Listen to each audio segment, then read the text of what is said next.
മേഘനാഥ്. ഓ എനിക്ക് രണ്ടുപേരും അവരുടെ ഫേവറേറ്റ്സിന് വേണ്ടിട്ട് ചെയ്യണം അല്ലേ? Okay, visual please. ഏയ് മണ്ടനായതുകൊണ്ടൊന്നുമല്ല, അയാളൊരു പ്രൊഫഷണലായ കള്ളനല്ലാത്തോണ്ടാ. പൈസക്ക് അത്യാവശ്യം വന്നപ്പോൾ തോന്നിയൊരു അതിബുദ്ധി. അത് ഏത് ബുദ്ധിമാൻ ചെയ്താലും ഇങ്ങനെ സംഭവിക്കൂ. കണ്ട് പഠിക്കാൻ നോക്ക്. ഗിരി, ചെറിയ കാര്യത്തിൽ ഇങ്ങനെ ഒരു വൈരാഗ്യ ബുദ്ധി, ഒരു സമീപനം നല്ലതല്ലടാ. അതെ, ആ ചായ അങ്ങോട്ട് തരണോ? ചായ മാത്രമേ ഉള്ളോ? പഴംപൊരി ഉണ്ടാക്കുന്നുണ്ട്. അതായത് ഈ പഴുത്ത പഴം ഇങ്ങനെ നൈസായിട്ട് അരിഞ്ഞ് പൊന്തം പോലെ ഇരിക്കരുത്.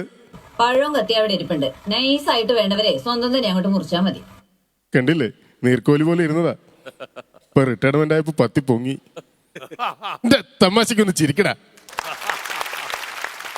എടോ സുകുമാര, താനിങ്ങനെ അന്തം വിടാതെ എന്തെങ്കിലും ഒന്ന് പറയേ.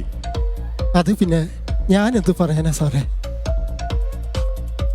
ഇതിപ്പോ ഒരു സിനിമാ കഥ കേട്ട പോലുണ്ട്. എടോ, ഇതെന്റെ ഒരു അഭ്യർത്ഥനയാ. സുകുമാരൻ ഗിരിയുടെ കൂടെ നിൽക്കണം. ഈ കേസ് കഴിഞ്ഞാൽ അതിന്റെ ക്രെഡിറ്റ് നിങ്ങൾക്കാ. ആ സാറേ, ആ മരിച്ച സ്ത്രീയുടെ ഹാൻഡ് ബാഗ് പോലീസിന് വഴിയിൽ നിന്നും കിട്ടിയിരുന്നു.